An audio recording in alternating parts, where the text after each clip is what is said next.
El pasaje de hoy es San Marcos 12, versículos 28 al 34. Leamos juntos.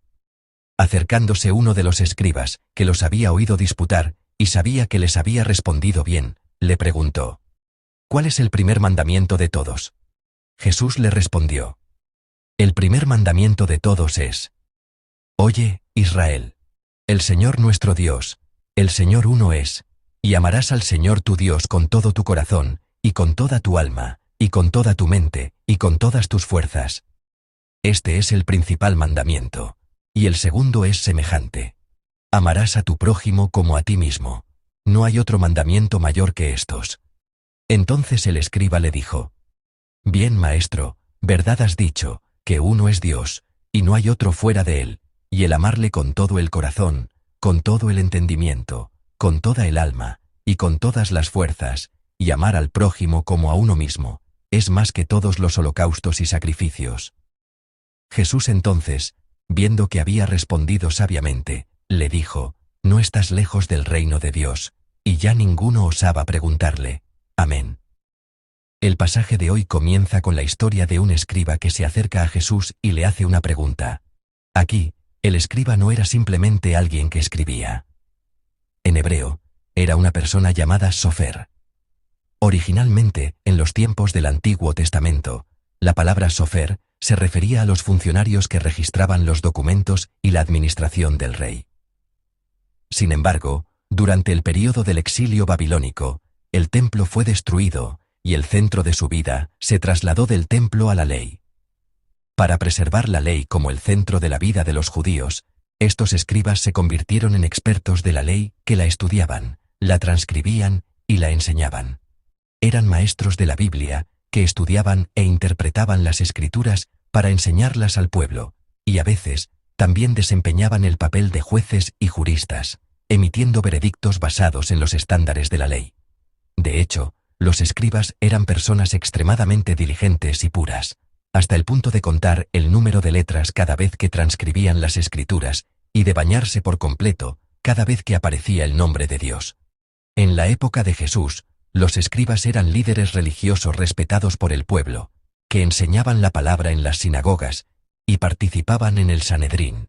Eran, en efecto, autoridades en la ley. Entonces, ¿cuál es la diferencia entre un fariseo y un escriba? Los fariseos eran un grupo de personas que se habían comprometido a vivir piadosamente guardando la ley. Eran como una facción. En cambio, los escribas eran como eruditos y profesores profesionales dedicados a estudiar e interpretar la ley. Eran expertos que habían recibido educación en instituciones especializadas y tenían la capacidad de interpretarla. En última instancia, los escribas desempeñaron el papel de guardianes del conocimiento, registrando, estudiando e interpretando la ley. Al oír a Jesús debatir con los saduceos y los fariseos, este escriba quedó impresionado por su sabiduría y se acercó a él para hacerle una pregunta. La pregunta que no había podido resolver en su corazón era: ¿cuál es el primer mandamiento de todos? Esta pregunta no era una simple curiosidad del escriba. En la sociedad judía de esa época, basada en el Pentateuco, había nada menos que 613 mandamientos, es decir, la ley. De los 613, había 248 mandamientos positivos de hacer y 365 mandamientos negativos de no hacer. En antiguos escritos hay interpretaciones como esta.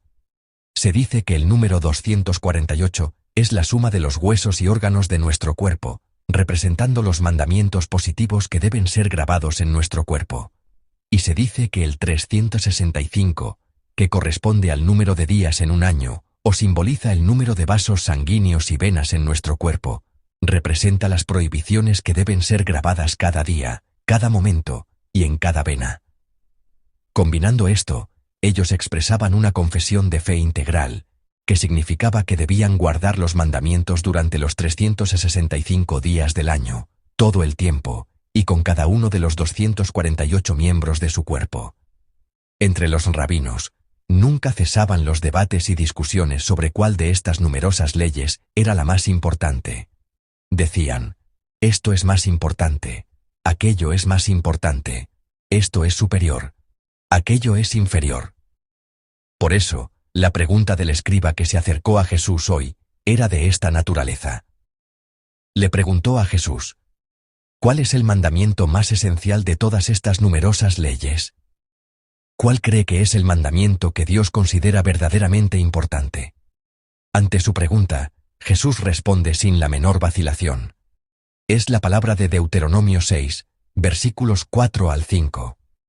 Oye, Israel, Jehová nuestro Dios, Jehová uno es. Y amarás a Jehová tu Dios de todo tu corazón, y de toda tu alma, y con todas tus fuerzas. Amén. Él proclama las palabras del Shema. Y luego, continúa hablando. Eran las palabras de Levítico 19, versículo 18. No te vengarás, ni guardarás rencor a los hijos de tu pueblo, sino amarás a tu prójimo como a ti mismo, yo Jehová. Citando estas dos palabras, él resume que el centro de toda la ley puede ser condensado en estas dos frases: amar a Dios y amar al prójimo. Y en una sola palabra, la ley de Jesús era amor. En realidad, el propósito original por el que se creó la ley no era oprimir a las personas. No era para regular sus acciones, restringirlas y castigarlas. Era una herramienta para guiar a las personas a amar a Dios y a amar a su prójimo. Sin embargo, con el paso del tiempo, la gente perdió el espíritu del mandamiento, el espíritu de la ley, y vivió enfocada únicamente en las regulaciones mismas.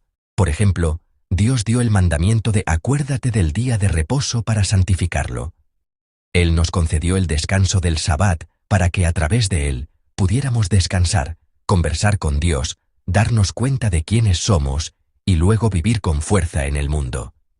Pero la gente estableció regulaciones sobre cuántos pasos se podían dar en el día de reposo, qué se podía hacer y qué no, y si alguien las infringía, lo reprendían.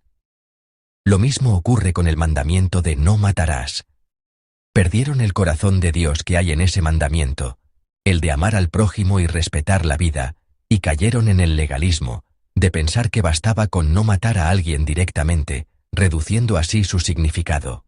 En ese punto, la ley dejó de ser una palabra que da vida y se convirtió en una herramienta para mostrar la propia justicia, para demostrar cuánto se había cumplido o cuánto se había logrado ante Dios. Así eran los líderes religiosos en la época de Jesús.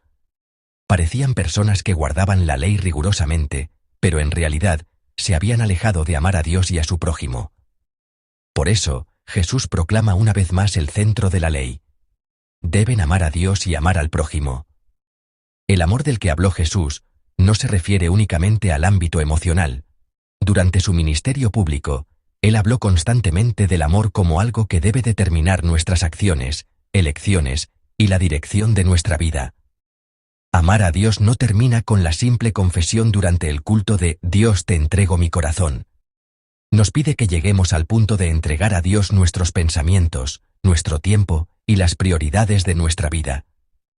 ¿Y qué hay del mandamiento de amar al prójimo? No se detiene en tener un corazón compasivo, pensando, «Oh, qué compasión, qué lástima me dan». Él nos habló de una práctica del amor real y práctica. Si tienes 2 túnicas, comparte una. Si tu amigo te pide que lo acompañes 1 milla, ve con él 2. Un amor que consiste en llevar las cargas juntos. Por eso el apóstol Pablo dice esto. En Romanos 13:10 está escrito: el cumplimiento de la ley es el amor. Al final, el propósito de la ley es el amor. Dios nos dio la ley para que pudiéramos amar. Al escuchar las palabras de Jesús, el escriba sintió una profunda empatía, y responde como está en los versículos 32 y 33. Leamos juntos los versículos 32 y 33. Bien, maestro, verdad has dicho, que uno es Dios, y no hay otro fuera de él, y el amarle con todo el corazón, con todo el entendimiento, con toda el alma y con todas las fuerzas, y amar al prójimo como a uno mismo, es más que todos los holocaustos y sacrificios. Amén. Para los judíos, el centro más importante de su fe eran los sacrificios. Pero este escriba confiesa que hay algo más importante que los sacrificios: el amor. Entonces Jesús, al oír su respuesta, le dice: no estás lejos del reino de Dios. Así es. Nuestra fe no es algo a lo que se pueda llegar simplemente aceptando la ley como conocimiento. El reino de Dios al que vamos no es un reino al que se entra por la ley o por el conocimiento, sino un reino al que se puede entrar por el amor. Entonces, ¿cómo podemos amar a Dios y amar a nuestro prójimo? En realidad, sabemos muy bien que es difícil hacerlo con nuestras propias fuerzas. Nuestros corazones son egoístas y somos seres cuyo amor se enfría con demasiada facilidad. Por eso, cada mañana debemos acercarnos a la cruz. Al estar ante la cruz, nos damos cuenta de dos cosas. Primero, cuán pecador soy. Y segundo, cuánto me ama Dios. A pesar de ser un gran pecador, la gracia del amor de Dios que me cubre debe renovarse cada día ante esa cruz.